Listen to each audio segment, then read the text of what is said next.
Hi, my name is Noreen Savage, and I am your host at Starting Out Bright. Normally, if you've seen my videos in the past, you see that my guest and I go back and forth, and you see us both on the screen. We do this over a Zoom chat. But this time, you're only going to see Shauna because I forgot to unpin her on that Zoom chat. But that's okay, because Shauna is amazing. She will inspire you with her story, and she will give you so much wisdom that you'll be able to use right away. If you like this video, please click the like button below and also subscribe to the channel. And that way, you will be able to see all future and past videos of Starting Out Bright. I hope you enjoy this video, and I hope you are inspired, and this gives you hope. All the best. Welcome, everybody. I'm so glad that you're here. If we have not formally met, my name is Noreen Savage, and you may wonder why I'm doing these. I'll tell you who I am. I'll tell you who I'm not. First, I'm not anybody official with Bright Line Eating, but I am enthusiastic about Bright Line Eating. It has made a big difference in my life. And I will just tell you a little snippet about my story before I introduce you to Shauna. I began my Bright Line journey after seeing my friend Lori post on her Facebook. She posted at the 1-year anniversary of starting Bright Line Eating. And she said, she talked about the 4 lines. If you're new to this, there's no sugar, no flour, 3 meals a day, and weighed and measured portions. And she said, if you want more information, contact her personally. So I immediately private messaged her thinking there's got to be more than that.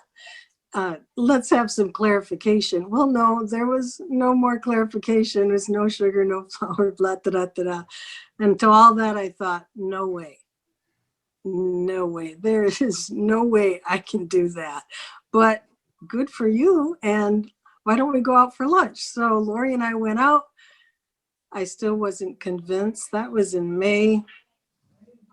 But a funny thing happened in that time, and it was called pain. My feet had been swollen for about a year, and I had tried everything, like mostly giving up wheat to try to tone down the inflammation.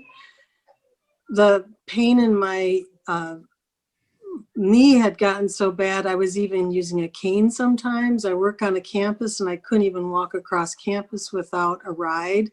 I couldn't get to the class that I was taking. And I thought, this is kind of crazy. I maybe could listen. And I talked with Lori again, and she suggested I buy the book and join We Eat Bright with Lines. It's a Facebook group. Now, I'll just tell you this one thing. Lori had never read the book, but she had lost 57 pounds. She just used a chart, and she's really smart. And I'm so glad I read the book, just as she suggested. And I promised myself that if I made it 1 year, I would post on my private Facebook page, just as Lori had, to try to give hope to somebody else. But just before that year, I felt in my spirit I could do more than that. Noreen, why don't you offer Zooms and have these people meet all the wonderful friends you've met online, these successful people? Let them tell their stories. And so that's why I'm here, in a nutshell. And I could not be more happy than to introduce you to Shawna Keele Murph. And it's a pleasure to see you, Shauna. I'm Thanks. so glad you're here. And I think that you're pinned, but let's just see. I want to make sure I do this right.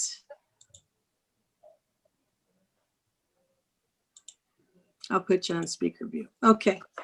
So, Shauna, we had a chance to talk a couple days ago, and I also saw you a little bit on Cindy Norsworthy's talk the other day, and you just have so much information. But if you could, would you, first of all, what was the weight loss that was involved here for you? Yeah. And first of all, so good to see everyone. And I apologize in advance because I did not plan to do 2 interviews back to back. So you're probably like, enough. We've seen enough of this lady. So, but it's an honor to spend a little time, because if there's one thing I know, it's we're all busy, all very busy. So you're choosing to be here, and that's an honor. So yeah, my highest weight was 260. I do believe I was probably higher than that, but I don't have it recorded. So I don't want to speculate, but 260 was my highest. And so my total weight loss is 125 pounds. 70 of that has been through Bright Line eating. And so I've been able to maintain that 125 pounds for 3.5 years, almost 4 years in January.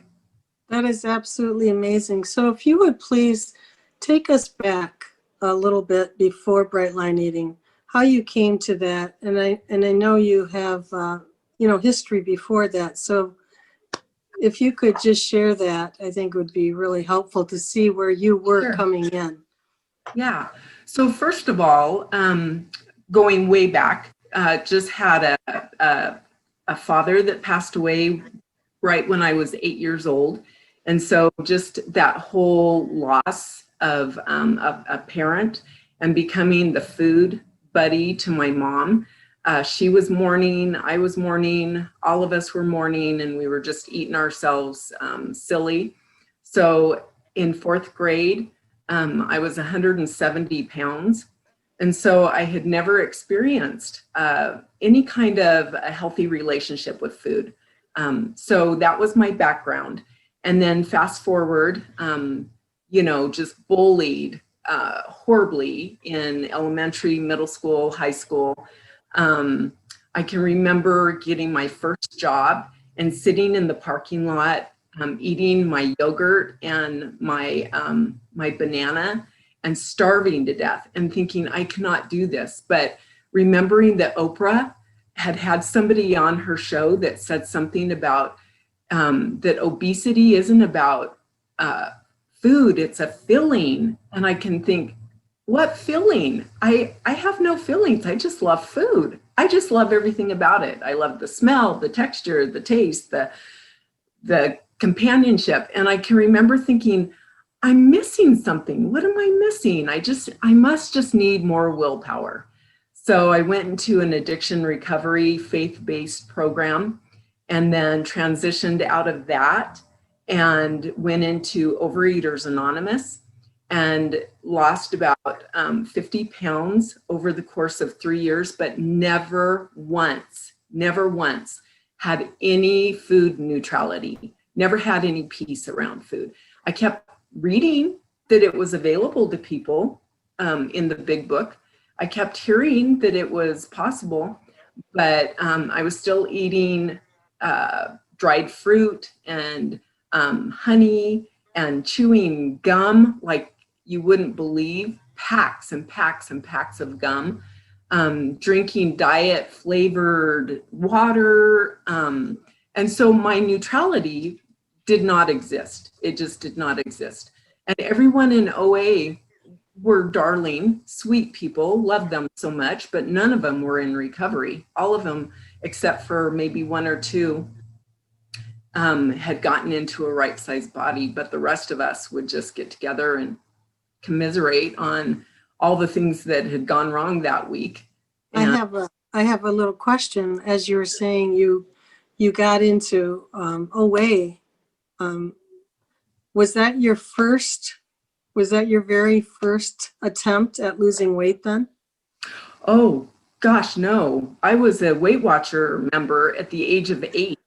They didn't even have a food plan for children, and they had to create one for me. So I had shots given to me through doctors that I still don't know what those shots were. I went on grapefruit and cottage cheese diets. I went on, you name it. If there was a diet, I tried them all, every single one of them. So I'm assuming your mom was doing this with you too, since you're saying like you were buddies, right? Yeah. So she had a weight problem too. She did. So you were going at it together. This is like your start in life. I'm so sorry that happened with your dad. That's so traumatic. But then there's more to it. Now, I mean, you're saying the bullying. I'm thinking, here's this child in school, and bullying is a thing. It comes in all forms, though. It can be not playing with you. It can be calling you names, all these kinds of things. And we can get into that later, but there is this emotional side too that you're bringing all these years, right? Oh, yeah. I can remember my mom sitting on the side of my bed and me just pleading with her, please don't make me go to school. Please, please. It is hell at school. Mm-hmm. And I can't do it anymore. But, it wasn't the time of homeschooling. It wasn't the time of, that was just unheard of. So every day I would go and just be tormented. And, it was brutal. I bet you were the nicest girl there. Well, that's one thing that happens is that when you don't have the looks, you dig a little deeper and you get into, I wonder what it would be like to be treated nice. So then you start treating people nice. Mm-hmm. And you start thinking, I wonder what's making their life so awful that they have to treat me that way, Yeah. I wonder what it is that's making somebody feel so miserable that to feel better, they have to make me feel worse. I think there's a piece of it is compensation. And I'll just tell you a tiny piece of my story is that I skipped a grade. And so from that time on, I didn't want to, quote, show off. Not that that's how I got there. It's just that if you stand out, then that's even more of a problem.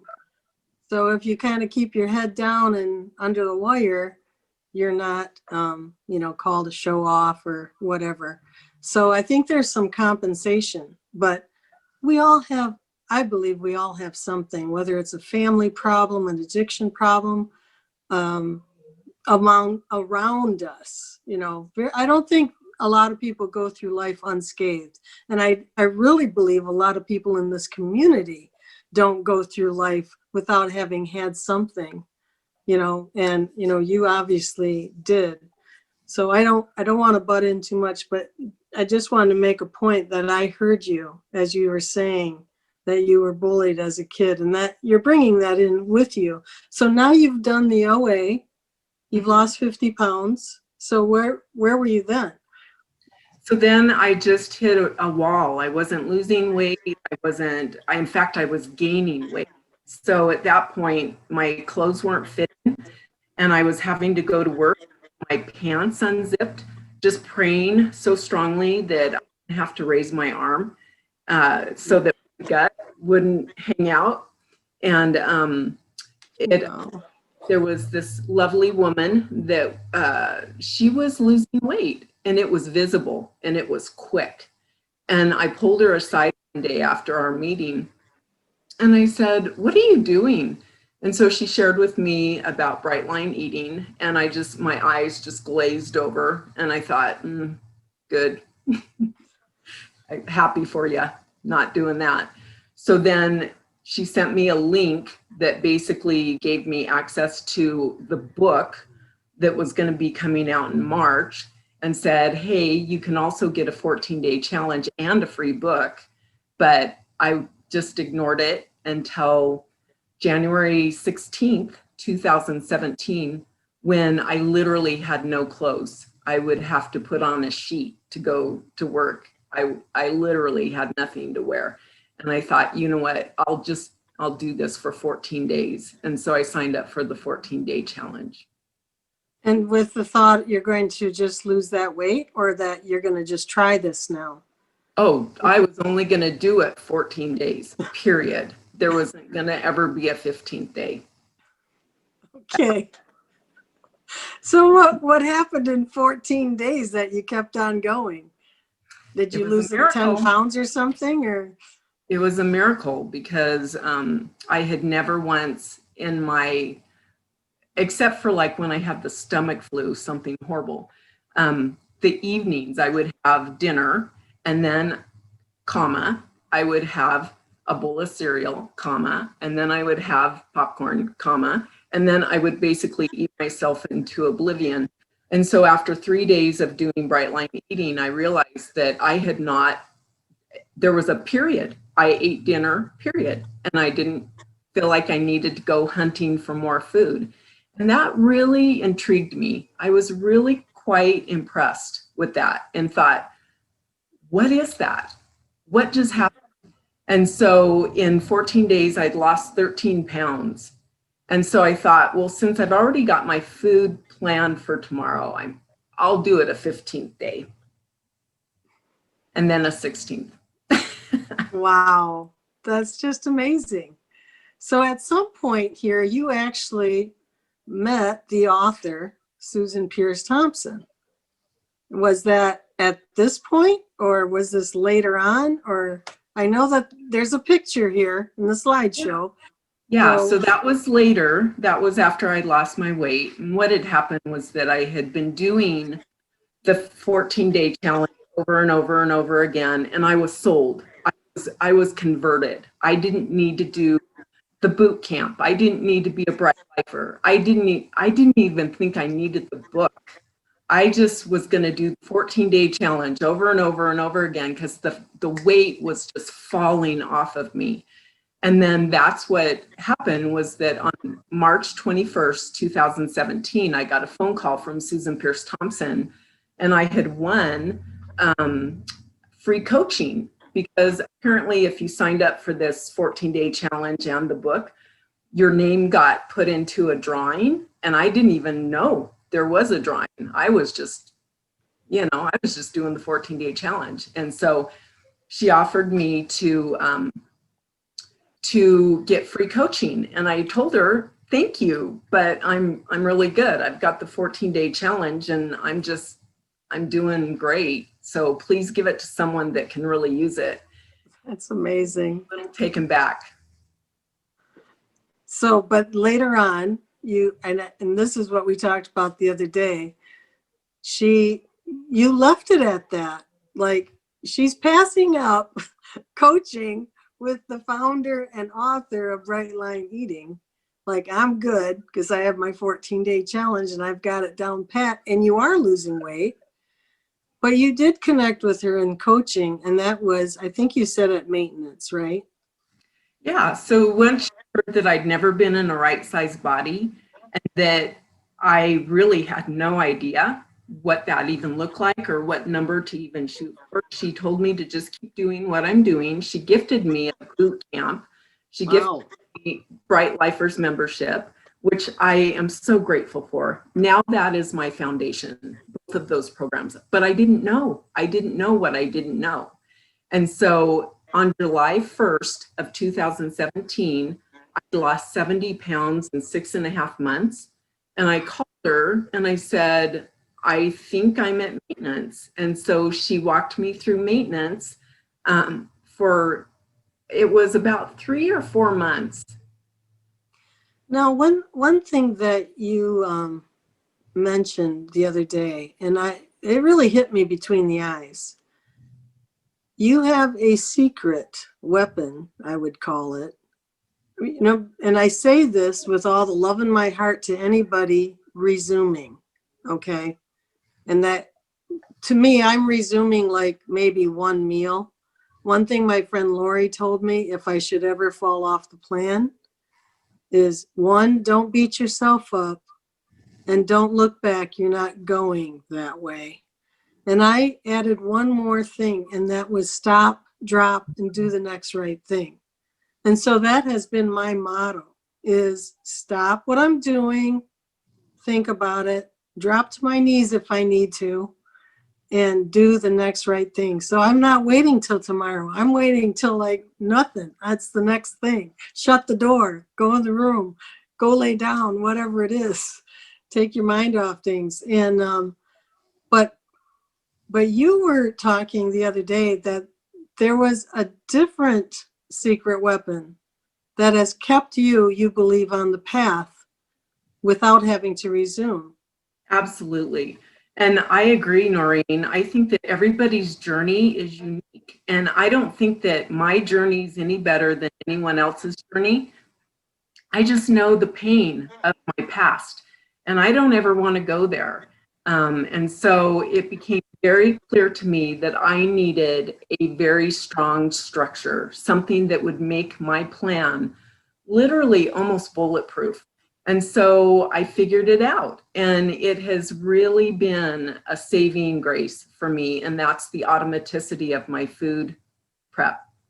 Okay, so let's just talk about that word, automaticity, because for somebody new today who may not have even started Bright Line Eating, this word is so important and such a gift, in my opinion, and I believe yours too. But you know, there's a thing called being automatic, and Susan talks about it. You don't think about brushing your teeth. That is, if you were nailed every day, brush your teeth, and gotten that habit. Excuse me. But I was just shocked about 5 or 6 weeks into my journey that I woke up and I'm like, I know exactly what to eat. I had not prepped it, but in my mind, I knew all the portions. I knew I was eating exactly the right amount. I felt good about that. I felt good about every last ounce of it, instead of feeling any shame that it looked like so much. And I realized the next meal I felt the same way. And then the next week I felt the same way. But can you speak to how that happens? Like, you know, in the book, and I just looked at this the other day, she says, if you set up your program right, and that's where she talks about, don't do things more that are going to tax your willpower. No exercise if you're not an exerciser. But how would you speak to that? Well, you know, it is a gift to just kind of put yourself on cruise control so that you can free up your energy for other things.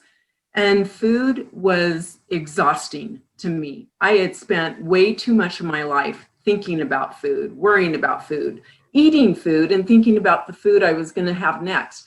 I mean, it just consumed my life. There was nothing more important than food, truly. I mean, I love my family and I love God, but boy, when it came down to it, it was food. Food was my God. And so putting my food into automaticity and plotting out, first of all, what happened was I started just to eat kind of the same breakfast for 7 days, and realizing that that helped me because I wasn't thinking, oh, this isn't my favorite breakfast, but tomorrow I get this. And then even though it's all bright line eating, I would go from here to here and then back down to, oh, this isn't my favorite breakfast. Oh, but I get it tomorrow. And so I realized that there was this like dopamine hit, even with bright line food. And I realized that if I ate the same breakfast for 7 days and then changed it again for 7 days and again for 7 days, then it was like, yep, that's what I'm having. Yep, there it is. Oh, look at that. Yep, I remember that. And it just takes all of that crazy euphoria, weird fixation with food out. Plus, when you are busy, it is by far the only way to do, well, I say that. For me, it's the only way to do this is because when you've got kids and games and husbands and illness and, you know, commitments and last minute this and that, if your food is all done and you've got your breakfast, lunch, and dinner already, let it come. Let whatever life has coming, let it come. And as long as you've got your food, you're good. You're good to go. I totally agree. And after hearing you say that the other day, I started doing that. And I can't say I was doing it for 7 days, but I thought even 4. Like I Even browned 2. some hamburgers, made 4 lunches, made 4 breakfasts, and I'm like, that's good for me. I mean, that was great. And there was just like no thought. I think what you said was something like a can of green beans and tuna, if it's prepared ahead of time versus, I mean, that looks great. You just open the door and there's nothing sexy saying, hey, pick me. No, and Noreen, that's exactly it, is that when you're only eating 3 weighed and measured meals a day, it is a gourmet meal. Your little can of string beans and tuna is a gourmet meal. When you are having bites, licks, and tastes throughout the day, that's when you start to like evaluate, nah, that doesn't look good. Ooh, that sounds horrible. Oh, no way.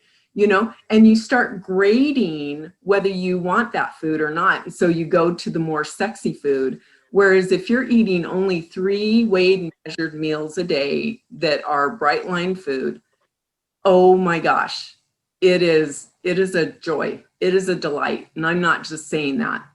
I would add to that too. This happened to me the other day.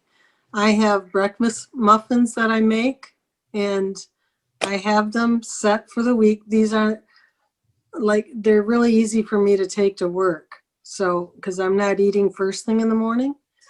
So anyway, I had to stay home this week one day and I decided to have these muffins that were already packed. But I'm just like standing around eating a muffin while I'm waiting for the coffee to brew. And then I'm doing another one because I get 4 of these.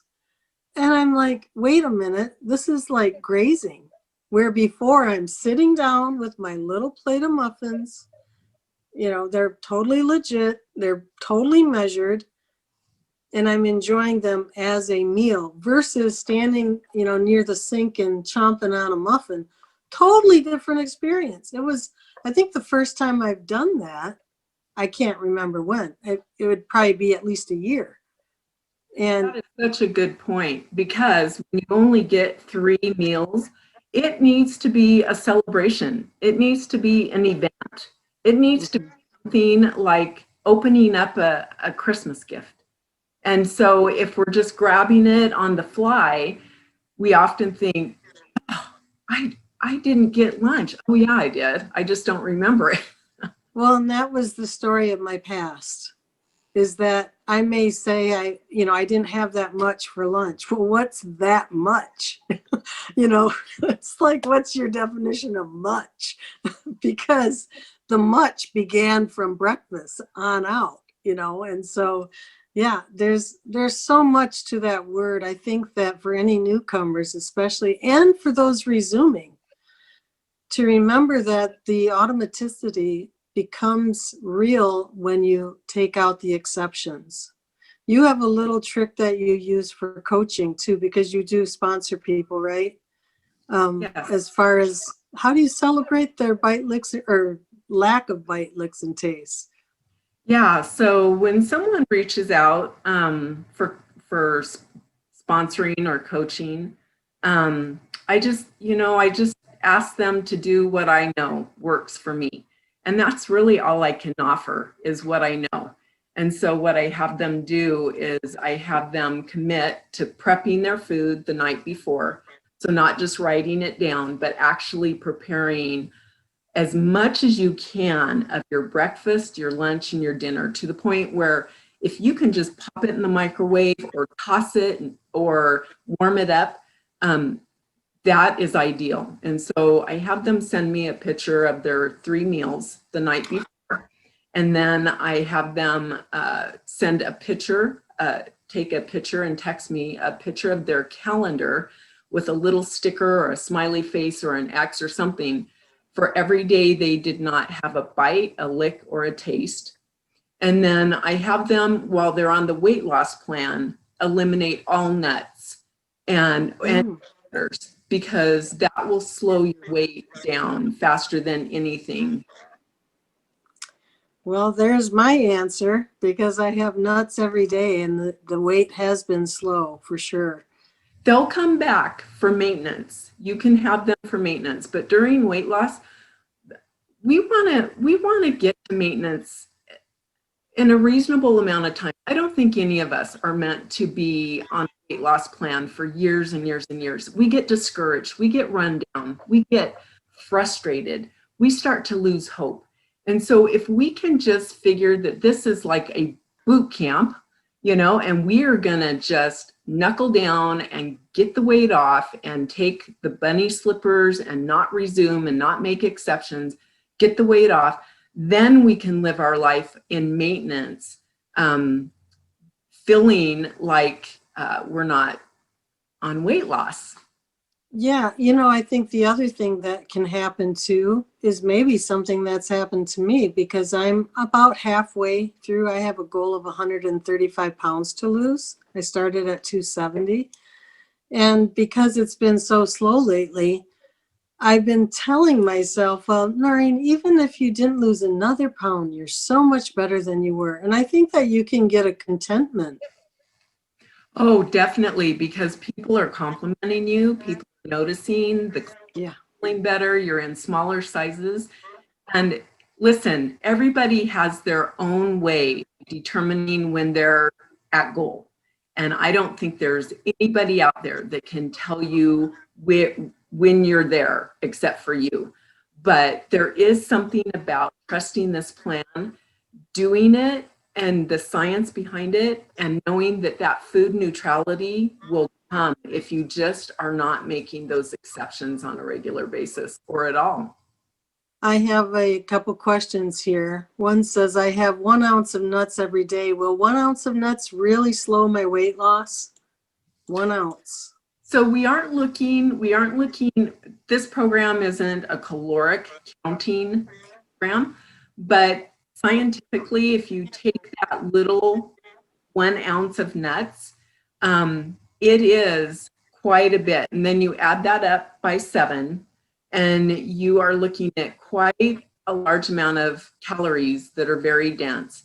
And I'm not saying that, you know, occasionally you can't have them, but it really depends on how quickly you want that weight off. If you're fine kind of cruising along and you're doing good and the food thoughts, the food chatter isn't there, boy, enjoy your ounce of nuts. But if you are having that little, something else sounds good, what else can I have? Maybe more. I wonder if, then I would strongly encourage you to go a week without them and see if that settles down and see how you feel. That's exactly what happened to me. I decided to go a week because I actually had a cold last week. And guess what? Lost like 3 pounds after being stalled for probably 3 weeks. So I really will eat on that. The nuts have probably I have to get to the point like I want to do this quicker than what I've been doing it, because it has been a joy to be able to go from size 26 to 24 to 22 to 20 to 18 to 16, and having that next size down. I'm like, I'm doing all right, but I could do better if I wanted to. I have another question. What is your opinion on butternut squash? Is there So I think all of produce is wonderful. I personally didn't have any butternut squash during weight loss. It's a starchy veg, and so it's something that, like corn and peas, metabolizes a little bit differently than like spaghetti squash, or broccoli or cauliflower or eggplant. And so it does have a little bit more starch in it, but if you have it occasionally, it's certainly not going to do irreversible damage. I have a thought about that too. Things you've learned from other diets. Well, one that I learned about was from Crack the Fat Loss Code, if you're familiar with that. There was a piece of information in there that really helped me a lot. I had been seeing a naturopath, and she told me, well, at the time I had Lyme disease, but we got rid of that. But she said, then we're going to work on the weight, but your thyroid is off. And so then I read this book, and the person who wrote it, I can't think of her name, she suggested it was called macro patterning. And you have your dense carbs, and then your very light carbs, like have squash, those kinds of things. And then maybe like the next day, green beans. And you're having this up and down of the high carb, low carb. And what it does, it gets your thyroid working better. And she tested me, and my thyroid did improve. I actually timed it so that I could get checked right when the book said that's when you'll see the difference. And it did make a difference. So I have kind of believed that. Every once in a while I'll have high carbs. And I know that the scale's going to show, because for every carb, it's 4 times its weight in water. So you might think, what in the world? Why? Well, you didn't eat 3,500 extra calories.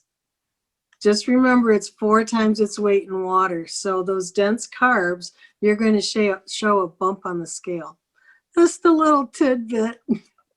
But anyway, going back to your experience with the startup and especially boot camp, it's obviously you were sold on the 14-day challenge, but now looking back, you realize that the boot camp was such a gift and the Bright Lifers was such a gift. These are all things I have not done personally. Would you recommend them to even me at this point, a year and a half in almost? Well, once again, I think everybody's journey is their own. And, this program is for those that want it, not for those that need it.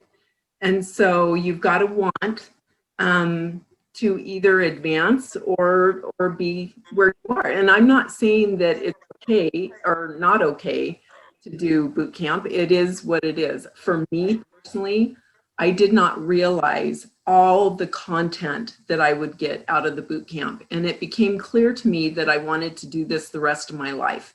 It was no longer, I'm just going to do this for today. I'm just going to do this until the wedding, or I'm just going to do this until Thanksgiving. I wanted to do this every single day of my life for the rest of my life, and I never want to change. And so once I embraced that identity as someone that is a bright line eater and I don't eat flour or sugar, it became clear to me that I needed all the tools in my tool chest. And so the boot camp talks you through, what do you do when you have the stomach flu? What do you do when you are traveling different time zones? How do you go out to a Thai restaurant? I'll tell you what, that was the biggest eye opener to me, was that, wait a minute, we can go out and eat. We can go anywhere and eat. And I can prove that there is pretty much a bright line meal anywhere except for Little Caesars Pizza. And in a pinch, you can still eat the cheese and the pepperoni, but Truth. there is no place that I have gone that I cannot get a Brightline meal of some sort. That's really interesting. You just said something that I think is very profound. And for me, because I'm enthusiastic about bright line eating, you are too, and I know that many people on this call are, but you just said something really profound, and this is for someone who wants it, not for someone who needs it. I mean, it can be both. But can you speak to the situation that will oftentimes come? Someone is obviously either very large, they may have a health concern. They can be very skinny and have a health concern. They can be diabetic or whatever. And you want to have them do bright line eating. Yeah, I actually am 4 months into my Brightline journey. You're going to laugh at this, but I had business cards. I made business cards with all the 4 Brightline, and the website and the link, and I had visions of passing out these business cards for all my employees at work and at church and my family, and because I just knew they were going to say, I want what you have. I want what you have. What are you doing? And I was just gonna, here, have a business card. Here, this will answer all your questions. I never gave away one, not one, because no one approached me that really truly needed this. It was those that wanted it, and the ones that wanted it figured out how to do the susceptibility scale and how to apply for the boot camp or the 14-day challenge. But the ones that really needed it, they didn't come knocking on my door. No, and that's the thing, is that it's like zip clip. I think your best success is, when you are living a purposeful life because you don't have the food chatter in your head. To me, it's like, why are you so happy? Why? Because I don't have numbers running in my head all day. How many carbs, how many calories, how many calories, how many calories, how many minutes exercise. I'm happy because I can actually work without thinking about what is in that box behind me that you just brought in the office, or what's in the workroom, or what is calling me over there, or feeling guilty, shame, or just hopeless. It's true. And we have loved ones in our family that are suffering from heart disease and diabetes. And I've got a brother that just had a leg amputated, and another one that, is on oxygen. And, you want to cry out and to say, hey, I can help you. But unless they want it, it's not going to be anything they're going to embrace. Yeah. I think that's really a lot of truth there. Let me see if I've got a question here. Another person spoke about the Bright Lifer, that they love that tool.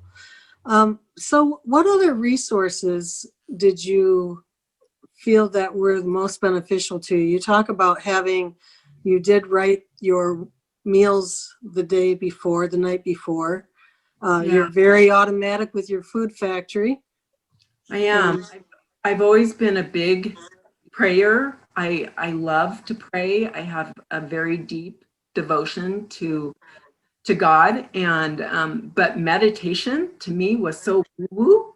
I couldn't embrace what meditation had to do with my weight loss. So I just trusted. I figured, you know what, Susan hasn't led me down any rabbit hole that was too bizarre.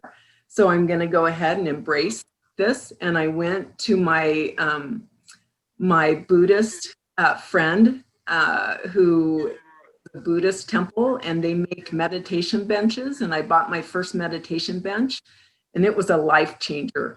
It was like, oh my gosh, because until then I was falling asleep, I was slumping, my legs would go numb, but that meditation bench totally made me alert. It made my spine alert and aligned, and meditation has been a huge game changer for me. And the reason why is because coming back you know, as your brain is going a million miles an hour and you're like, just breathe and come back. And what that does is that in the moment of temptation, in the moment of, oh, that used to be, you know, when you're in the checkout lane at the grocery store and you're like, oh, I didn't know they made a new version of that. That used to be my favorite. I wonder what that tastes like. And then you're like, just come back. And you get refocused. And before you know it, you're breathing and you're like out the door and you're like, whoa, what? Wow. So do you do this in the morning, or, I mean, you probably inched into it. For the first few times, I could only just sit still and think, what am I doing? And then it's evolved into 10 minutes. But what's so cool is that they did that study with the monks that meditate all day long, and they've determined that even just 5 to 10 minutes a day, we get the same benefit as these sweet little monks that are doing it their whole lives all day long. Wow. So a little bit really does pay off. Wow, I think this is just so, oh my goodness, I'm looking at the time. There's only like 15 minutes left. I don't know how that happened, but so meditation, that's so great. So I have to ask you, excuse me, you started out really with weight issues from being a child, a small child. So how did you feel? I mean, did you have body dysmorphia, or what did you do when you started dropping all this weight? I know the 50 pounds, and you did that over 3 years, so I would think that's a gradual thing. But then you said, boom, you like took that weight off. What did that feel like? Like, or do you still deal with it? Well, so you know what? I have to be honest. None of my problems went away. Mm. You know, I didn't make more money. I didn't get a better house. My marriage is still what it was. I mean, nothing really changed except for the fact that the outward appearance changed. But what did change was that I got off my CPAP that I'd been, you know, on forever. I got off my high cholesterol medicine. My thyroid started to function a little bit better, although that is kind of hit and miss. I was able to not feel so isolated and embarrassed as I would run into people that I hadn't seen in a long time. You know, so many non-scale victories. The scale is just, I check in like it's the weather. Oh, what's it going to be outside today? Let me see. So I touch base with it and I look at what it is, but I don't let it rule my life. It is a very small snapshot of a very big picture. And so the scale should be the least of our concerns. And get beyond. I'm finding that out, even though I weigh myself every day.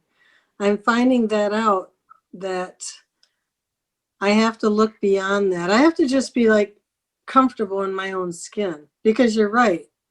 Nothing has really changed.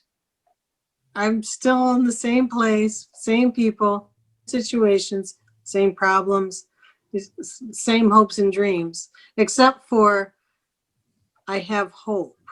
For the first time, I literally, when I read the first 5 chapters of the book, I shut the book and said out loud, I'm going to get thin. Yeah. I mean, I was convicted I could get thin doing this. All I have to do is, as you say, make no exceptions. And, you know, one of the greatest blessings that I think has ever come to me through Bright Line Eating is the first seconds that my eyes open in the morning. And I think everyone here is going to understand what I'm about to say, is that those first few seconds that you wake up in the morning and you have such remorse about how you didn't keep your commitment the night before, how you couldn't hold it together for just one day. And why in the world could I not say no? And I will tell you, one of the greatest things I ever did was, especially moving into the holiday season. A lot of people feel like, oh, I can't look different. I can't appear like I'm a snooty person with my food. I have to be kind. Aunt so-and-so makes her famous, whatever. And what I would do is I would talk into my phone. I would call my phone and either Marco Polo or leave myself a voicemail. When I had just eaten a meal, when I was in my highest self, when my brain was as it should be, sane. And I would talk to myself and say, hey, Shauna, you're just about ready to consider eating something that you have no business eating. And I'm going to tell you why you don't want to do that is because in the morning, when your eyes flutter open and you realize that you just blew it and consumed 3 days worth of calories in less than 10 minutes, you're going to feel really bad, and you're going to not only feel bad, but you're going to give up hope. A little bit of hope is going to be lost every single time you do this. So I would encourage you to do the following things. And then I go through my emergency action plan. Go into the bathroom, breathe deeply 3 times, text somebody, bookend, go and get busy serving, connect with someone, do something outside of yourself, distract yourself. And then while I'm talking to myself and listening to this, I suddenly kick into that highest self person that a few minutes ago I was not. And it helps me get through that so that then I can, in the morning, when my eyes flutter open and I think, did I really do that? Did I really get through and have a bright day? And you have the integrity. You know, you have that integrity. I totally get that. I actually, one night I did not do well and I was feeling just sick to my stomach. And I wrote myself a text message and it was basically, have you had enough yet? Have you had enough pretzels? Have you had enough this? Have you had enough NMD? Because you're sick to your stomach right now. And you had an open bag and a closed door. You know, it's just, I've read that so many times. And the other thing that I would say, and we are really getting close to the hour, but is prepare. For me, if I'm going to a restaurant, the first thing I do when I have the server come, I'm like, when you bring the cold water, could you bring hot water? And I have my tea bag and I have it ready to go and everybody else is having their NMD. This has not happened every single time, but every time that I've done it, it's worked. And I have my little tea and I'm just fine. And it's that preparation beforehand, whatever it is for you. But It's true. That's helped me. And I've got a question here. Oh, sure. Oh, and one said, I love that wanting instead of needing. It's all about perspective. Correct. Could you share your NSP about someone not recognizing you at your family reunion? Did someone not recognize you? This is from Mary. Yeah, we had a family reunion. I think this is what she's referring to, but we had a funeral, and it was I was actually standing in like the line at my aunt's funeral, and my uncle actually came past me and asked me who I was with, and I said, Uncle Earl, it's Shauna. And he was shocked. There's probably other instances like that, but that's the most recent one where he was like, what happened?